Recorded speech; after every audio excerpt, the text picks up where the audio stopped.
আসসালামু আলাইকুম ওয়া রাহমাতুল্লাহি ওয়া বারাকাতুহু। আজকের এই ভিডিওতে শিখব আমরা কিভাবে অ্যাডোবি ফটোশপের মাধ্যমে এই ধরনের নরমাল একটি ইমেজকে বা একটি বক্সকে কিভাবে এই ধরনের সুন্দরভাবে ডিজাইন করা যায় সেই জিনিসটা মূলত আজকের ভিডিওতে শিখব। তো চলো শুরু করি। যেমনটা আপনারা দেখতে পাচ্ছেন, এখানে আমি একটু বড় করে দেখাই, তাহলে হয়তো জিনিসটা ক্লিয়ারলি বুঝতে পারবেন। এখানে এই বক্সটা ডিজাইন করা আছে, দেখতে কিন্তু অনেক সুন্দর লাগতেছে। যদি আমি ডিজাইনটাকে অফ করে রাখি, নরমালি ব্ল্যাক অ্যান্ড হোয়াইট কিন্তু দেখাচ্ছে, অতটা ভালো লাগতেছে না। তো কীভাবে এই ডিজাইনগুলো করা হয় চলুন শিখে ফেলি। প্রথমত আমি এটাকে ডিলিট করে দিচ্ছি। আমি প্রথমত যে ইমেজটার উপরে ডিজাইনটা করব সেই ইমেজটাকে ওপেন করে নিচ্ছি, আর এই ইমেজটা আমি আপনাদেরকে দিয়ে দিব, ভিডিও ডেসক্রিপশনে দেওয়া থাকবে, সেখান থেকে ডাউনলোড করে নিতে পারেন। তো প্রথমে ফটোশপে ইমেজটাকে ওপেন করবেন। ওপেন করার পর চলে যাবেন আপনার টুল প্যানেলে। এখান থেকে যে কুইক সিলেকশন টুলটা রয়েছে এটাকে সিলেক্ট করে নেবেন। এটাকে সুন্দরভাবে এভাবে সিলেক্ট করে নেবেন। শুধু এই এরিয়াটুকু, বক্সের যে এরিয়াটুকু রয়েছে শুধু এই এরিয়াটুকু সিলেক্ট করবেন। প্রয়োজন হলে আপনার যদি কোনো বাড়তি অংশ সিলেক্ট হয়ে যায়, জুম টুলের মাধ্যমে জুম করে এখান থেকে সিলেকশনের আন্ডারে যে মাইনাস টুলটা রয়েছে এটাকে সিলেক্ট করে এটাকে সুন্দর করে মাইনাস করে দেবেন, শুধু যেন আমাদের মূল যেটা আমাদের ফোকাসে থাকবে সেটাকে যেন সুন্দরভাবে রাখতে পারি। ওকে, আর এই যে বাড়তির অংশগুলো রয়েছে এগুলো আমরা সুন্দর করে ডিসিলেক্ট করে দিব। ঠিক আছে, তো আমি একটু ধীরে ধীরে করে দেখাচ্ছি আপনাদেরকে, যাতে আপনারা যারা একেবারে নতুন রয়েছেন, যারা প্রথম শিখতেছেন আজকে, তারা যেন পারফেক্টলিভাবে মূলত কাজটাকে করতে পারেন। সেই জন্য এখানে এটাকে আমরা মাইনাস করবো, এই অংশটাকে এখান থেকে যেন মাইনাস টুলটাকে সিলেক্ট করে নেব। আর যদি কোনো অংশ বাড়তি আপনাদের অ্যাড করার প্রয়োজন পড়ে তাহলে কিন্তু আপনাদেরকে মাইনাস করা থাকে তখন প্লাস চিহ্নতে ক্লিক করতে হবে। তো দেখেন সুন্দরভাবে কিন্তু এটা আমাদের পারফেক্টলি হয়ে গেছে। ওকে, নিচের দিকে দেখি পারফেক্টলি বসে গেছে। যখন সবটাই আপনার সুন্দরভাবে সিলেকশনটা কমপ্লিট হয়ে যাবে তখন আপনার যেটা করবে সেটা হচ্ছে যে লেয়ারটা রয়েছে এই লেয়ারটিকে সিলেক্ট করে কিবোর্ড থেকে কন্ট্রোল সি দিবেন, তারপর কিবোর্ড থেকে কন্ট্রোল ভি দিবেন, অথবা কিবোর্ড থেকে ভি দিলেও হবে, অথবা নর্মালি এই লেয়ারটাকে সিলেক্ট করে কিবোর্ড থেকে কন্ট্রোল বাটন প্রেস করে কন্ট্রোল জে প্রেস করবে, তাহলে অটোমেটিক এটা ডুপ্লিকেট হবে। এই যে ডুপ্লিকেট হয়ে গেছে।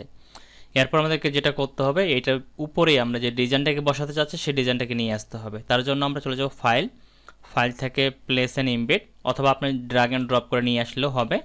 আমি এই ডিজাইন ফাইলটাও আপনাদেরকে দিয়ে দিব। এই ইমেজটাকে আমি বসাবো, এখানে সুন্দর করে বসা নিলাম। দেওয়ার পরে এটা আমি একটা অপাসিটি কমায় নিচ্ছি। এখান থেকে আমি যদি একটু অপাসিটে যাই, উইন্ডো থেকে ট্রান্সফর্ম বা এখানে প্রপার্টিস, এখানে আমাদের আরেকটা টুল আছে অপাসিটি, বা এখান থেকে আমরা অপাসিটি একটু কমাই দিই, তাহলে জিনিসটা ক্লিয়ারলিভাবে বুঝতে পারবো যে আমাদের ইমেজের এরিয়াটা কতটুকু আছে। দেন আমি এটাকে সিলেক্ট করে আমি আমার ইমেজের সাইজ অনুযায়ী এটাকে আমি সুন্দর করে বসাবো। ওকে, যেমন এদিক থেকে হালকা একটু এদিকে চাপাই দিতে পারি, এটা একটু ডান করে দিব, এটা এদিকে একটু চাপাই দিব, লাইক দিস আমি এই বরাবর রাখলাম। দেন এটাকে আমার এইটুকু রাখলাম। দেন এই যে অপাসিটিটা কমালাম, এটাকে ফুল করে দিব। ওকে, তাহলে আমাদের যেটুকু বক্সের আন্ডারের ভিতরে আমরা এটাকে রাখতে পারবো। এরপরে ইমেজের ছবিটা যেন সবার উপরে থাকে, যে লেয়ার প্যানেল যেটা আমরা কপি করলাম এটা থাকবে নিচে, আর যে ডিজাইনটা আমরা বসাবো সেই ডিজাইনটা যেন উপরে থাকে। তারপরে এই ডিজাইনটাকে সিলেক্ট করে মাউসের রাইট পাশে ক্লিক করব, এখান থেকে আমরা ক্লিক করব ক্রিয়েট ক্লিপিং মার্কস, তাহলে বক্সের আন্ডারে এটা চলে যাবে। এরপর এখান থেকে উপরে দিকে দেখেন ব্লেন্ডিং মোড নামে একটা অপশন দেওয়া আছে, ব্লেন্ডিং মোডে ক্লিক করব। এখান থেকে আমরা অনেকে মাল্টিপল দেয়, মাল্টিপল দিলেও মোটামুটি ভালো কাজ করে, তবে এটার ক্ষেত্রে আমরা মাল্টিপল দেবো না, আমরা এখান থেকে লিনিয়ার ব্লান্ডটা দেবো, তাহলে আরেকটু বেটার আউটপুটটা পাবো।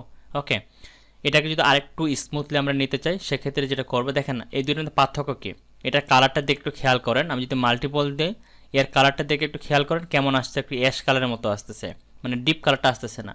যদি আমরা লিনিয়ার ব্রাউনটা দিই তাহলে ডিপ কালারটা আসতেছে এটার মধ্যে। ওকে, তারপরে এটাকে সিলেক্ট করে মাউসের রাইট পাশে ক্লিক করে ব্লেন্ডিং অপশনে যাব, এই ব্লেন্ডিং মোডটা আমাদের অন হবে। দেন এখান থেকে একটু সাইডে রাখি যাতে বোঝার সুবিধার্থে, এই যে এখানে নিচের দিকে দেবেন, কথা ক্লিক করা দরকার নাই, এখানে দেখবেন ব্লেন্ডিং অপশনটা সিলেক্ট করা থাকবে।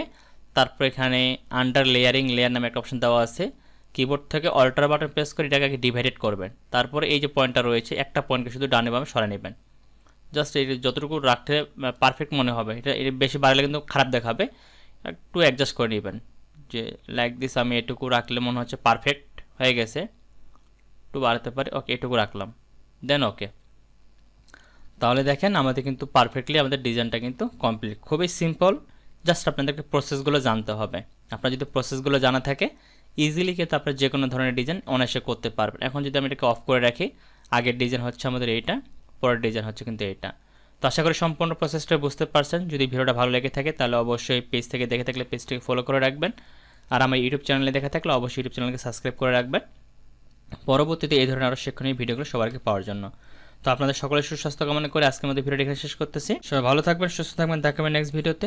আল্লাহ হাফেজ।